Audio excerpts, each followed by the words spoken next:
How are you, Kurt? I am great. How are you, my friend? Tell me, what's your thought? You've put on gloves. You wore gloves as a quarterback. You know what that means, what it might not mean, what a hand injury might mean. What does it mean, Kurt? Tell me what it means. Well, it's New England, so we have no idea what it means at the end of the day until Sunday happens. But it's an interesting thing. If you haven't worn gloves before, it takes a little bit of time to get used to it, because the biggest thing for a quarterback is you always want to touch the football. You want to have a feel of the football, because it changes everything. So when you throw on a glove for the first time, you don't have that same connection with the football, the same feel of it, so it can throw you off. So I don't know if Tom's worn gloves and practiced in the past and done all of that, but if he's doing it for the first time, it can definitely be an adjustment period. With that being said, I believe there's also some benefits that you can get from it, especially if your hand is injured or weak. We went to our last Super Bowl run to the Super Bowl run in Arizona. I had broken my index finger that year. And I remember I was already wearing gloves, but I remember later in the year, I took off my glove and just said, I wonder if I could play without the glove with this finger. And I tried to throw it, and I had very little grip strength. I really struggled because it was my index finger where I really released the football. And I don't know if I could have played had I not worn the gloves that year.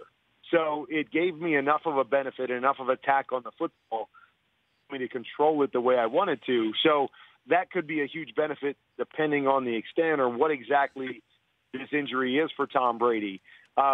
But, gosh, we're all going to look closely, and we're all going to wait and see if he is wearing a glove or what exactly the injury was. But, I just have a funny feeling that he's practicing today already, that it's not overly severe. So what is his history of glove, Brockman? What is it? He doesn't wear it, right? He never wears gloves playing. I mean, I vaguely remember maybe a game or two, but he's not a glove guy. Okay, so he's putting a glove on. On the left hand. Maybe he could have. But see, that doesn't mean he hasn't used it in practice. Okay. So it gets cold out there, and they're practicing outside all the time. So even if he just practices with it here and there, he could develop, and that's like Ben Roethlisberger. That's what he does, is you'll see him in cold weather games pull out the glove, but he's used them at different times in the past, just doesn't use it on a normal basis. Well, let's put a pin in the mention of Ben Roethlisberger, because I definitely want to hit that subject matter with you, being a quarterback who has been coordinated by Todd Haley successfully, I might add, here on the Rich Eisen Show. We'll talk about that with Kurt Warner. But what about this Jacksonville defense matchup with New England? It sure seems like they have what might be the recipe to beat Tom Brady at home in the playoffs. Your thoughts, Kurt Warner? Well, yeah, I think on paper and what you've seen at times this year, without question. We talk about it all the time on our show. Any great quarterback, but especially Tom Brady, quick pressure is what messes with him, where he's got to throw it before he wants to, not the most mobile guy, where he's got to move his feet. Those are key. Jacksonville can obviously get after the passer, but the key is always the push up the middle. You can always step away from edge pressure.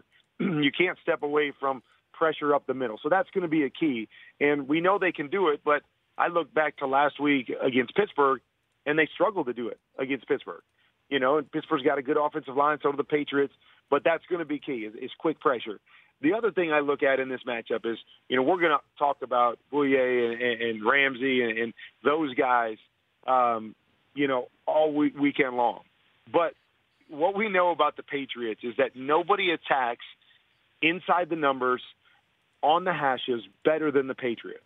With their running backs, with Gronk, with their two tight end sets in the past, is that we're going to talk about those guys on the edge because they're really, really good. I just have a funny feeling that you're going to see a lot of the throws for the Patriots happen inside the numbers, running away from those guys on the edges, because they know that's the strength of their team. And it's going to come down to those safeties and linebackers covering in space, in between the numbers.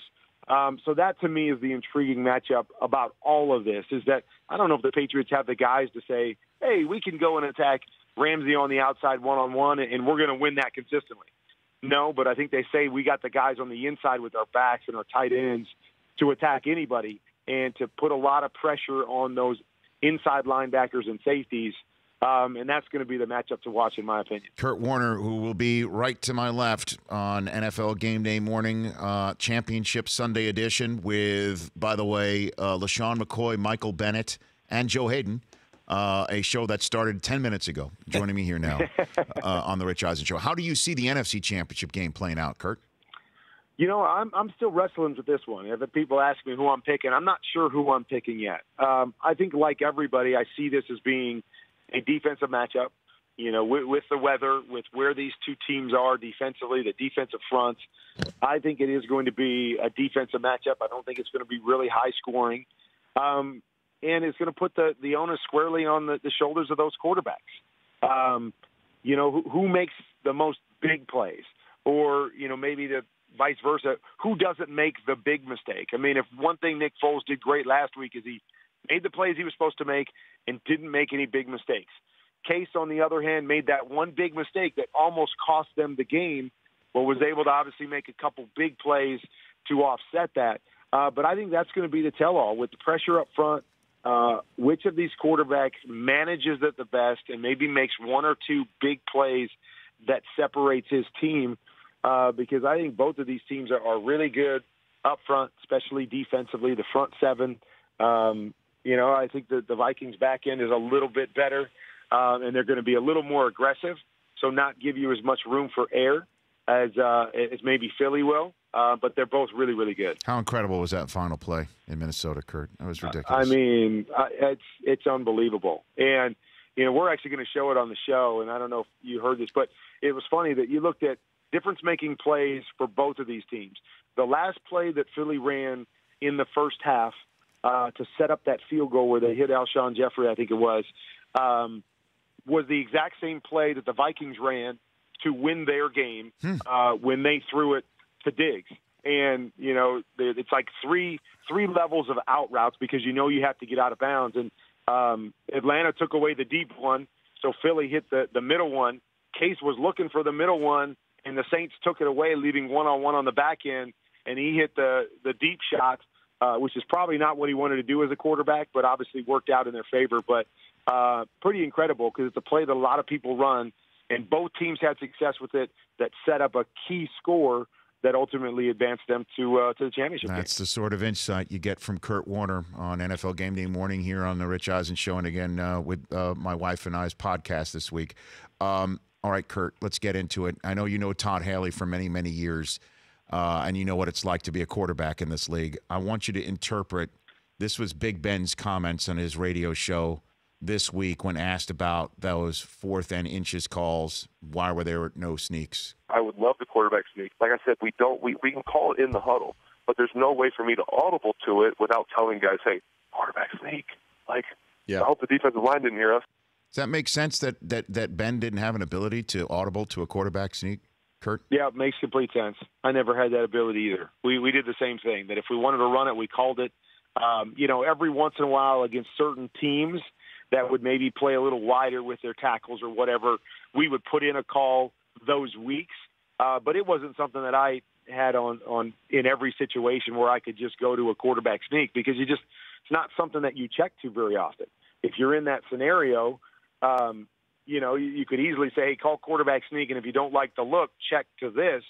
But I never check to a quarterback sneak, so that doesn't surprise me as much in that situation.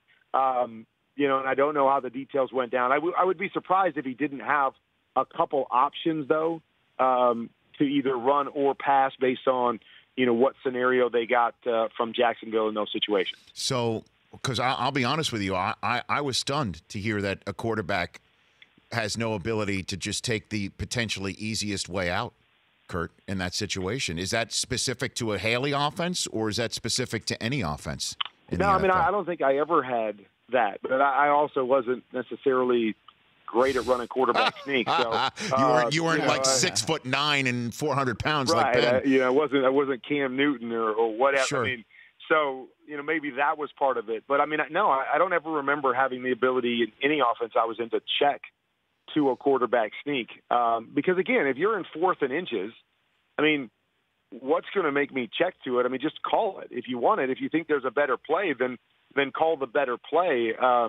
and that's how we always dealt with it. Is I felt like if they felt we could get it with the quarterback, they just called it, and we just lived with it. It wasn't a check to type play. So that was just not something in the offenses that I had. I don't know if that's a common thing in every offense, and I would think it would be in offenses where the quarterback's really good at it or athletic, like a Cam Newton. But no, I never had that ability. Does Big Ben overshare, Kurt?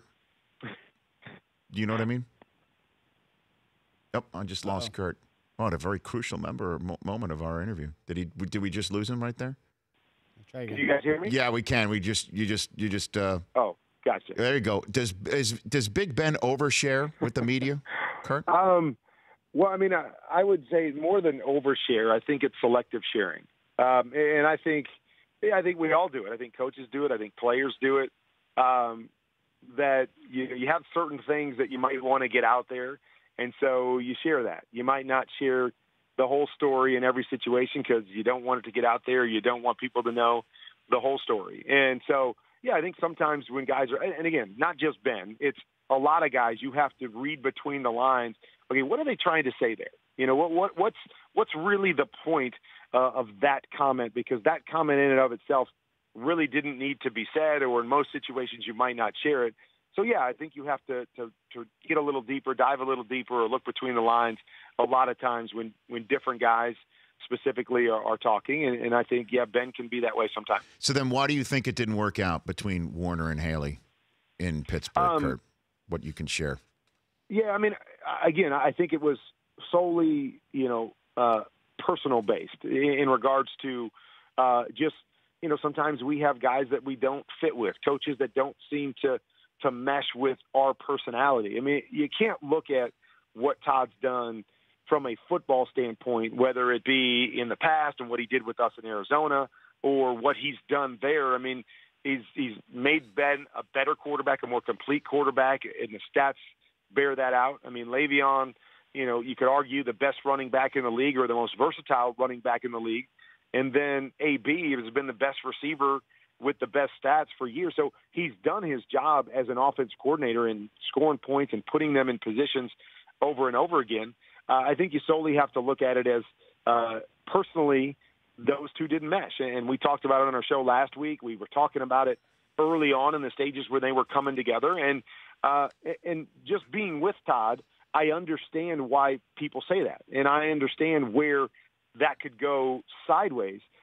Todd and I even got into it at times, and I didn't get into it with a lot of guys, but I also knew at the end of the day, A, Todd was going to make me better, and B, everything Todd did was from a competitive standpoint, was from a standpoint of, I want us to be the best, I want to be the best, I want you to be the best, and that's what I'm going to push you towards.